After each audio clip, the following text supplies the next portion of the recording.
എന്തുകൊണ്ടാണ് വെസ്റ്റേൺ കൺട്രീസിൽ നിന്ന് ഈ ആളുകൾ ISIS പോലുള്ള തീവ്രവാദ സംഘടനകളിൽ ജോയിൻ ചെയ്യുന്നത്? നമസ്കാരം ഗൈസ്. അപ്പോൾ ഇത് ഇൻസ്റ്റാഗ്രാമിൽ അടുത്ത് കാണാനിടയായ ഒരു വീഡിയോ ആണ്. അപ്പോൾ ഇതിൽ സംസാരിക്കുന്ന വ്യക്തി അദ്ദേഹം വെസ്റ്റേണേഴ്സ് പാശ്ചാത്യർ എന്തുകൊണ്ട് ISIS പോലുള്ള സംഘടനയിലൊക്കെ ജോയിൻ ചെയ്യുന്നു എന്നതിനുള്ള അദ്ദേഹത്തിന്റെ കാരണങ്ങൾ, അദ്ദേഹം കണ്ടെത്തിയ ചില കാരണങ്ങളാണ് പറയുന്നത് ഇതിനകത്ത്. അദ്ദേഹം പറയുന്നുണ്ട്, ഇല്ല അത് ഒത്തന്റിക് ആയിട്ടുള്ള സ്റ്റഡീസും റിസർച്ചുകളിലും പറഞ്ഞിട്ടുള്ള കാര്യങ്ങളാണ്, ഞാൻ പറയുന്നതല്ലെന്ന് അല്ല, അദ്ദേഹത്തിന്റെ തന്നെ കാരണങ്ങളാണ്. അത് എവിടെന്നെങ്കിലും ഒറ്റപ്പെട്ട ചില പഠനങ്ങളും ചില എന്താ പറയുക, അത് ഫണ്ടഡ് പഠനങ്ങളൊക്കെയാണ് ആ സംഭവങ്ങൾ, മനസ്സിലായത്. അങ്ങനെയൊക്കെയാണ് ഈ ബ്രിട്ടനിലെ പല മേജർ യൂണിവേഴ്സിറ്റികളിലും ഖത്തർ ഫണ്ട് മുടക്കി, പല ഇസ്ലാമിക് രാജ്യങ്ങളും ഫണ്ട് മുടക്കി അവിടെ അവരുടെയായിട്ടുള്ള പല കളികളുണ്ട്. അത് വലിയ എമൗണ്ട് മുടക്കിയിട്ടുള്ള കളികളാണ്. അതൊന്നും ഇദ്ദേഹത്തിന് അറിയാൻ പാടില്ല, ചിലപ്പോൾ അറിയാമായിരിക്കും, എന്നാലും പറയും. കാര്യം എന്ന് വെച്ച് കഴിഞ്ഞാൽ ഇതൊരു കച്ചവടമാണ്, എല്ലാവരും അതിനകത്ത് നിന്ന് ബെനിഫിറ്റ് ചെയ്യുന്ന ഒരു കച്ചവടമാണ്. ഇസ്ലാമിൻ്റെ ഒരു ഗുണം അതാണ്. ഇപ്പം ഇത് തന്നെ ആയാലും ഇസ്ലാമിൻ്റെ പ്രകടനങ്ങളൊക്കെ എല്ലാവർക്കും അറിയാമെങ്കിൽ പോലും ഇവർ പിന്നെയും ഇങ്ങനെ തള്ളി കേൾക്കാൻ ആൾക്കാരുണ്ടാകും, കാരണം അവരുടെ ആൾക്കാരുണ്ട്. അപ്പോൾ അതൊരു കച്ചവടമാണ്. ഞാൻ വ്യക്തിഹത്യമൊന്നും ചെയ്യുന്നതല്ല, ഇത് യഥാർത്ഥത്തിലുള്ള സംഭവമാണ്. അപ്പോൾ ഞാൻ പലപ്പോഴായിട്ട് പറഞ്ഞിട്ടുള്ള കാര്യമാണ്, ഇസ്ലാം എന്ന് പറഞ്ഞ സംഭവം ഫോളോ ചെയ്യണമെങ്കിൽ അത് രണ്ട് വ്യക്തികൾക്കേ ഫോളോ ചെയ്യാൻ പറ്റുള്ളൂ. ഒന്ന് പൊട്ടന്, മറ്റൊന്ന് കള്ളന്. ഈ രണ്ട് ആൾക്കാർക്കും, പൊട്ടനും കള്ളനും സമൂഹത്തിന് നല്ലതല്ല, മനസ്സിലായി. പൊട്ടനും കള്ളനും ബാക്കിയുള്ളവർക്ക് ബുദ്ധിമുട്ടുണ്ടാക്കിയുള്ളൂ എപ്പോഴും. അത് തന്നെയാണ് ഇസ്ലാം എന്നും ചെയ്തിട്ടുള്ളത്, അത് തന്നെയാണ് ഇസ്ലാമിൻ്റെ രീതി. അതുകൊണ്ട് തന്നെ ഇസ്ലാമിൽ നിന്ന് ഉത്ഭവിക്കുന്നതെല്ലാം അത്തരം ഫലങ്ങളായിരിക്കും. അതുകൊണ്ടാണ് ഈ നിങ്ങൾ ഗൂഗിളിൽ വെറുതെ അടിച്ചു നോക്കി വെച്ചാൽ മതി, പ്രമുഖ തീവ്രവാദി സംഘടനകളിൽ മെജോറിറ്റി ഇസ്ലാമിക തീവ്രവാദ സംഘടനയാണ്. അതിന് കാരണങ്ങളുണ്ട്, ദേ ഹാവ് ദെയർ റീസൺസ്. അപ്പോൾ ഇദ്ദേഹം ഇതിനകത്ത് പറയുന്നത് വെസ്റ്റേണേഴ്സിൽ പലവരും അതിനകത്ത് അൽ ഖൈദ പോലുള്ള അല്ലെങ്കിൽ ISIS പോലുള്ള സംഘടനയിൽ ചേരുന്നത് മതത്തിനെ കുറിച്ചുള്ള നല്ല ജ്ഞാനം ഇല്ലാഞ്ഞിട്ടാണ്, അതിനെക്കുറിച്ച് പഠിച്ചിട്ട് പോലും ഇല്ല. അറ്റ്ലീസ്റ്റ് മദ്രസ പഠനം പോലും പഠിച്ചിട്ടില്ലെന്ന്. മദ്രസ പഠനം പഠിച്ചു കഴിഞ്ഞ് കഴിഞ്ഞാൽ ആൾക്കാർ പൊട്ടനായി പോകും, മനസ്സിലായി. മദ്രസയിൽ പഠിപ്പിക്കുന്നവനാണ് കള്ളൻ. ആ കള്ളൻ കള്ളത്തരം പഠിപ്പിച്ച് ബാക്കിയുള്ളവർ പൊട്ടനാക്കണം. അപ്പോൾ അത് വളരെ ചുരുക്കം ആൾക്കാരൊക്കെ ഉണ്ടാവുള്ളൂ. അവർ അണികളാണ്, മനസ്സിലായോ. അവരെ ഇറക്കി വിട്ടിട്ടാണ് ഈ പരിപാടി ചെയ്യുന്നത്. എന്തെങ്കിലും ഒരു പ്രശ്നം ഉണ്ടായി കഴിഞ്ഞാൽ അവർക്ക് അറിയാൻ, മനസ്സിലായോ. അവരാണ് ഈ ഇസ്ലാമിന്റെ നല്ല കാര്യങ്ങൾ എന്നൊക്കെ പറയാം. നല്ല കാര്യം എന്നൊരു സംഭവം ഇല്ല. ഇസ്ലാം എന്ന് പറഞ്ഞ വൃത്തികെട്ട കാര്യമാണ്. അത് ജൂതന്റെ അടുത്തൊന്നും ക്രിസ്ത്യാനികളുടെ അടുത്തൊന്നും അടിച്ചു മാറ്റിയ കാര്യങ്ങളാണ്. അപ്പൊ അതിനകത്ത് പറഞ്ഞുള്ള നല്ല കാര്യങ്ങൾ എന്ന് പറഞ്ഞത് അത് ജൂതമതത്തിലും ക്രിസ്തു മതത്തിലുള്ള നല്ല കാര്യങ്ങളാണ്. അത് മാറ്റി വെച്ച് കഴിഞ്ഞാൽ ഇസ്ലാമിലുള്ളത് എന്താണ്? അതാണ് ഇസ്ലാം. അത് വൃത്തികേടാണ്, മുഹമ്മദിന്റെ വൃത്തികേടാണ്. അതാണ് ഇസ്ലാം എന്ന് പറയുന്നത്. അതൊരു വേറൊരു എനർജറ്റിക് സംഭവമാണ്, മനസ്സിലായത്.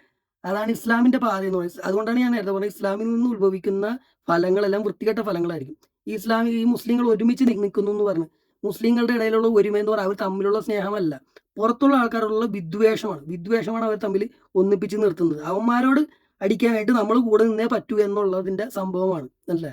ക്രിസ്ത്യാനികളോടായാലും ഹിന്ദുക്കളോടായാലും ബാക്കി ആരോടായാലും നമ്മളാണ് മുന്തിയ ആൾക്കാർ, നമ്മൾ മുസ്ലിങ്ങളാണ്. അത് കത്തിച്ചുകൊണ്ടാണ് ഉള്ളിലെ അഹങ്കാരം, ഉള്ളിലെ തിണ്ണമെടുക്ക് കത്തിച്ചുകൊണ്ടിട്ടാണ് ഇസ്ലാമിന്റെ വളർച്ച എന്ന് പറയുന്നത്. അത് അവന്മാരോട് തള്ളി നിൽക്കാനായിട്ട് നമ്മൾ ഒരുമിച്ച് നിൽക്കണം എന്നുള്ള സംഭവമാണ്. അല്ല അതിനകത്തൊരു അള്ളാഹും ഇല്ല, ഇതിനകത്തൊരു തേങ്ങയും ഇല്ല. പിന്നെ ഈ കള്ളന്മാർ വെസ്റ്റേണേഴ്സിൽ പല ആൾക്കാരും, ഈ വളരെ നാമമാത്രമായിട്ടുള്ള ആൾക്കാർ, 1.ചില്ലറ% ആൾക്കാർ മാത്രമേ മദ്രസ പഠനങ്ങൾ ഫോർമലി ഇസ്ലാം പഠിച്ചിട്ട് ഇതിനകത്ത് വരുന്നുള്ളൂ എന്ന് പറഞ്ഞാൽ അത് പൊട്ടന്മാരാണ്. കള്ളന്മാരുണ്ട്, അവർ പൊട്ടന്മാരല്ല. ഇതിനകത്തേക്ക് മതം മാറുകയും ഇവിടുന്ന് ഘടകം മാറി ഹിന്ദിയിലൊരു പടം ഉണ്ടല്ലോ, അമേരിക്ക എന്താ പറയുക, മുലക്ക് ബേച്ചറെ ഹുസൂർ തോടാ ബോത്ത് ജാൻകെ ദേദരാ എന്ന് പറഞ്ഞ മാതിരി, അത് അവര് രാജ്യത്തിനെയും ബാക്കിയുള്ള കാര്യങ്ങളും വിൽക്കുന്നതിനുള്ള ഫലം മേടിച്ചിട്ടാണ് അവർ ചെയ്യുന്നത്. അവർ കള്ളന്മാരാണ്, ബുദ്ധിയുള്ളവന്മാർ. അവന്മാർ ഡയറക്റ്റ് ആയിട്ടാണ് ഡീൽ ചെയ്യുന്നത്. ഇതിങ്ങനെ നമുക്ക് ഈ രാജ്യത്ത് ചെയ്യാം, കുറച്ച് പൊട്ടന്മാരെ നമ്മൾ മദ്രസയിൽ വെക്കാം. ഈ ബ്രിട്ടനൊക്കെ അങ്ങനെയാണ്. ഇപ്പോൾ ബ്രിട്ടനിലൊക്കെ അവസ്ഥ എന്ന് പറയുന്നത്, ഇപ്പോൾ ആരിഫ് ഹുസൈനൊക്കെ അവിടെ ചെന്ന് മൂഞ്ചിയായിട്ട് പറയുന്നുണ്ട്. മൂഞ്ചി എന്തുകൊണ്ടാണെന്ന് വെച്ചാൽ ഞാൻ അതിനെക്കുറിച്ച് വേറെ വീഡിയോ ചെയ്തിട്ടുണ്ട്, അതിനകത്ത് ഞാൻ പറഞ്ഞിട്ടുണ്ട്, പൂർണ്ണമായിട്ട് പറഞ്ഞില്ല. കാര്യം വെച്ചാൽ ബ്രിട്ടൻ ആയതുകൊണ്ട് അവിടെ എന്തൊക്കെ പറയണം, എന്തൊക്കെ ചെയ്യണം. ആരിഫ് ഹുസൈൻ ഒരു സൈഡിലൊരു ബോധം ആരിഫ് ഹുസൈനും ഉണ്ടായി. കാര്യം ബ്രിട്ടൻ അല്ല. ബ്രിട്ടന്റെ അവസ്ഥ എന്ന് പറഞ്ഞാൽ കാക്കാമാരി കയറി മെഴുകിയിരിക്കുവാണ്. അവിടെ ഇംഗ്ലീഷ് പോലും കമാ എന്ന് പറയാൻ, തറാവറ പോലും പറയാൻ പറ്റാത്ത കാക്കാമാർ, ബംഗ്ലാദേശി കാക്കാമാർ, പാകിസ്ഥാനി കാക്കാമാർ, അങ്ങനെ പല പല ചെറ്റ കാക്കാമാരെയൊക്കെ വിളിച്ചിട്ട് അവിടെ ടൗൺ മേയർ വരെ ആക്കി വെച്ചിരിക്കുവാണ്. പല പല സ്ഥലങ്ങളും ആരിഫ് ഹുസൈൻ സംസാരിച്ച സ്ഥലങ്ങൾ, ലണ്ടൻ, അവിടെ മേയറും കാക്കയാണ്. എന്നിട്ട് ഈ ബൈസ്റ്റാൻഡറായിട്ട് ഈ ഇവന്മാർക്ക് ഒരു തേങ്ങയും അറിയാൻ പാടില്ല. അതുങ്ങളെ സഹായിക്കാനായിട്ട് വെള്ളക്കാർ വേറെ ജോയിന്റ് മേയേഴ്സ് ഒക്കെ ഉള്ള ടൗണുകളുണ്ട് ഇംഗ്ലണ്ടിൽ. കാര്യം അത്രയും ഫണ്ട് ഇറക്കി അവിടെ ഇങ്ങനെയുള്ള സംഭവങ്ങൾ ചെയ്ത്, പിന്നെ ഈ എന്താ പറയുക, ഇസ്ലാമിക് ടെറർ ഓർഗനൈസേഷൻ, ടെററിസം എന്നൊക്കെ പറയുമ്പോൾ അതിനകത്ത് കൂടുതൽ ആൾക്കാർ പോകുന്നത് എന്തുകൊണ്ടാണ്? ഇസ്ലാമിനെ കുറിച്ചുള്ള അജ്ഞത കൊണ്ടിട്ടാണെന്നൊക്കെ പറഞ്ഞ് ഫലിപ്പിച്ച്, അതുകൊണ്ട് ഇസ്ലാമിക പഠനം, യഥാർത്ഥ പഠനം കൂടുതൽ വ്യാപകമാക്കണമെന്നൊക്കെ പറഞ്ഞു മദ്രസ അവിടെ ആക്കുകയും ശരിയ കോർട്ടുകൾ എവിടെ ഇംഗ്ലണ്ടിലാണ് ഈ പറയുന്നത്. ഷെറിയ കോർട്ടുകൾ നാമമാത്രമായിട്ടുള്ള അത്യാവശ്യം എല്ലാ ടൗണുകളിലും ഷെറിയ കോർട്ടുകളുണ്ട്. ഷെറിയ കോർട്ടുകളൊക്കെ സ്ഥാപിക്കുകയും രാഷ്ട്രീയ നിലപാടുകളോടുകൂടി ടെററിസം നടത്തുകയും ചെയ്യുന്ന ഒരു രീതിയാണ് ഇസ്ലാമിന്റെ ഇന്റർനാഷണൽ രീതി. അതിനെയൊക്കെ കുറിച്ചൊക്കെ ആൾക്കാർക്ക് അറിയാം. അപ്പോൾ ഇസ്ലാം പഠിപ്പിക്കുന്നത് തീവ്രവാദം തന്നെയാണ്. കാര്യം വെച്ചാൽ മറ്റുള്ളവരോടുള്ള വെറുപ്പാണ്. ക്രിസ്ത്യാനികളോടും ഹിന്ദുക്കളോടും മുസ്ലിങ്ങളോടും ഉള്ള വെറുപ്പ്, അതിനാണ് ഇവർ ഒന്നിച്ചു ചേർന്ന് നിൽക്കുന്നത്. അത് എല്ലാവർക്കും അറിയാവുന്ന കാര്യങ്ങളാണ്. എന്നാലും ഇവർ അങ്ങോട്ടും ഇങ്ങോട്ടും ചാടും. അവർ നാമമാത്രമായിട്ടുള്ള ആൾക്കാരാണ്, അതിനകത്ത് പഠിക്കാത്ത ആൾക്കാരാണ്. പഠിച്ച ആൾക്കാരുണ്ട്, പഠിച്ച ആൾക്കാർ കള്ളന്മാരാണ്. അവർക്ക് അവരായിട്ടുള്ള കാര്യങ്ങളുണ്ട്. അവർക്ക് കാശ് കിട്ടി വെച്ചാൽ മതി. ഇപ്പോൾ തീവ്രവാദികൾക്ക് കാശ് കിട്ടിയാൽ മതി, എന്തും ചെയ്യുമെന്ന് പറഞ്ഞാൽ അവർ അട്രാക്ട് ചെയ്യുന്ന ആൾക്കാർ അങ്ങനെയുള്ള ആൾക്കാരാണ്. പക്ഷേ എവിടെയെങ്കിലും കാശ് കൊടുത്താൽ മതി. അത് വെള്ളക്കാരിലും ഉണ്ട്, ഇന്ത്യയിലും ഉണ്ട്. ഇന്ത്യയിലും ശർമ്മയും പട്ടേലും രാജ്യദ്രോഹം ചെയ്ത് കാശ് മേടിച്ചൊക്കെ ചെയ്യുന്നുണ്ടല്ലോ. അതുപോലെ തന്നെ കൂട്ടി വെച്ചാൽ മതി. ഇസ്ലാം പഠിച്ചിട്ട് മദ്രസ പഠനം പോലും പഠിക്കാതെ ആൾക്കാർ അതിനകത്ത് ജോയിൻ ചെയ്യുന്നത് വളരെ നാമമാത്രമെന്ന് പറയുന്നത്. കൂടിയ എമൗണ്ടിലുള്ള ആൾക്കാർ ജോയിൻ ചെയ്യുന്നത് അത് പഠിക്കാഞ്ഞിട്ടാണ് എന്നാണ് പറയുന്നത്. അവർ പഠിച്ചിട്ടാണ് പറയുന്നത്. അത് പഠിച്ചിട്ടാണ് ഈ പരിപാടിക്ക് ഇറങ്ങുന്നത്. എന്ത് നമുക്ക് കിട്ടും, ദമ്പടി കിട്ടും, മറ്റവനെ ഞങ്ങൾ ഇട്ട് തരാം. അതിന് പല പല റൂട്ടുകളും കാര്യങ്ങളൊക്കെ ഉണ്ട്. ഈ നിങ്ങളുടെ ഫണ്ട് വരുന്ന സംഭവങ്ങൾ. എന്നിട്ട് അതിനകത്തുനിന്ന് കുറച്ച് ഫണ്ടൊക്കെ എല്ലാവർക്കും കൊടുക്കും. ഈ അടിമകൾക്ക് കൊടുക്കും, മനസ്സിലായോ? അതുപോലെ തന്നെ എന്തെങ്കിലും കമ്മ്യൂണൽ കുഴപ്പങ്ങളൊക്കെ ഉണ്ടായി കഴിഞ്ഞാൽ ഇതുങ്ങളെ പൊക്കി പിടിച്ചുകൊണ്ട് പോകും. ഈ പച്ച ഉടുപ്പൊക്കെ ഇടിപ്പിച്ച് കൊടിയൊക്കെ പിടിപ്പിച്ചിട്ട് ഞങ്ങൾ മുസ്ലിങ്ങളാണ്, all Muslims are not terrorist എന്നൊക്കെ പറഞ്ഞ് പ്ലക്കാർഡൊക്കെ പിടിപ്പിച്ച് ചെയ്യുന്ന, അതിനും അവിടെ എന്തെങ്കിലുമൊക്കെ കിട്ടും. അങ്ങനെ ഉള്ള സംഭവമാണ് ഇസ്ലാം എന്ന് പറഞ്ഞത്. ഇസ്ലാമിക ടെററിസ്റ്റ് ഓർഗനൈസേഷൻ തന്നെ ഫണ്ട് ചെയ്യുന്നതാണ് ഇസ്ലാമിനെ. ഇവരവരെയും ഇവരെയും ഫണ്ട് ചെയ്യുന്നു എന്ന് മാത്രമേ ഉള്ളൂ.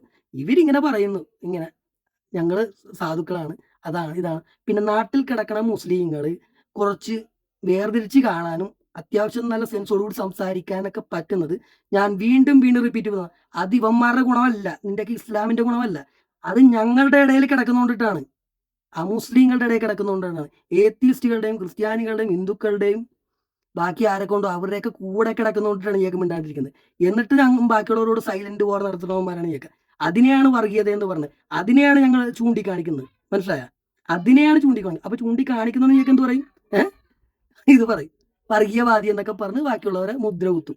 എന്നിട്ട് ഒരു കുളം കലക്കി പരിന്തിന് കൊടുക്കുന്ന പരിപാടിയാണ്. അതിനകത്ത് വേറെ എന്തെങ്കിലും കിട്ടാനായിട്ട് ആൾക്കാരെ കൊണ്ടുപോയി ഓരോ വർഗീയവാദിത്തരം കാണിക്കുന്നൊക്കെ പറഞ്ഞുകൊണ്ട് വേറെ ആൾക്കാർ, അവരും രാജ്യദ്രോഹികൾ തന്നെയാണ്. മറ്റേത് മതമായാലും അവരും രാജ്യദ്രോഹികൾ തന്നെയാണ്, മനുഷ്യവിരോധികൾ തന്നെയാണ് അവർ, തന്തൊക്കെ പറക്കാത്തവന്മാരാണ് അവർ. അപ്പൊ ഇങ്ങനെയൊക്കെ പല കളികൾ നടക്കുന്നുണ്ട്. എല്ലാം ഇതിനകത്ത് പറഞ്ഞാൽ ചിലപ്പോൾ നിങ്ങൾക്ക് മനസ്സിലാകണമെന്നില്ല. കാര്യം ഒരുപാട് കാര്യങ്ങളുണ്ട്.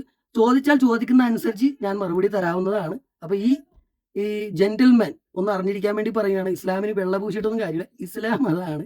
ഇസ്ലാം പഠിച്ചിട്ട് തന്നെയാണ് ചെയ്യുന്നത്. അദ്ദേഹം പറയുന്നുണ്ട് ഇതിനകത്ത്, ഇസ്ലാം ഫോർ ഡമ്മീസ് എന്ന ബുക്ക് ഒക്കെയാണ് ഈ ടെററിസ്റ്റുകൾക്ക് കൊടുക്കുന്നതെന്ന്. AK-47 പിടിച്ചുകൊണ്ട് നടക്കണമായിരിക്കും. ഒരു ഖുറാൻ മേടിച്ച് വായിക്കാനുള്ള ഇതില്ലല്ലേ, വാങ്ങില്ലാണ്ടായി പോയി. അത്രയും വില പിടിച്ച സാധനമുള്ള മറ്റേ ഖുറാൻ ഫോർ ഡമ്മീസ് കിട്ടിയിട്ട് വേണം ഇവന്മാർക്ക് വായിക്കാനായിട്ട്. ഒരു ഖുറാൻ എടുത്ത് വെച്ച് അങ്ങോട്ട് വായിച്ചാൽ പോരാ, ഡ്യൂപ്ലിക്കേറ്റ് തന്നെ വായിക്കണം. ഒക്കെ തള്ളുന്നതിനൊക്കെ ഒരു ചെറിയ സംഭവമുണ്ട്. അപ്പൊ ഇതൊക്കെ ഫണ്ട് വരുന്ന സംഭവമാണ്, മനസ്സിലായി? രാജ്യങ്ങളെ ഇൻവേഡ് ചെയ്യാനായിട്ട്. മോഡേൺ ഇൻവേഷൻ ഇങ്ങനെയാണ്. എന്തെങ്കിലും ചിക്കളി കൊടുത്ത് അല്ലെങ്കിൽ അങ്ങനെ ചെയ്ത് ഇങ്ങനെ, ഇതൊക്കെയാണ് മോഡേൺ ഇൻവേഷൻ എന്ന് പറഞ്ഞത്. അത് കാലം മാറുന്നതനുസരിച്ച് ആയുധങ്ങൾ മാറും, വാർഫെയർ മാറും, യുദ്ധനീതികൾ മാറും, അതൊക്കെ മാറും. പക്ഷെ ഇസ്ലാമിന്റെ ഫലം ഇതാണ്. മറ്റുള്ളവരോട് വെറുപ്പ് കത്തിച്ചുകൊണ്ടിട്ടാണ് ഇസ്ലാം വളരുന്നത്. അതിന് ഏറ്റവും നല്ല മാർഗമായിട്ട് അവർ കാണിക്കുന്ന കാര്യമാണ് തീവ്രവാദം, ജിഹാദ്. അത് ഇസ്ലാമിൽ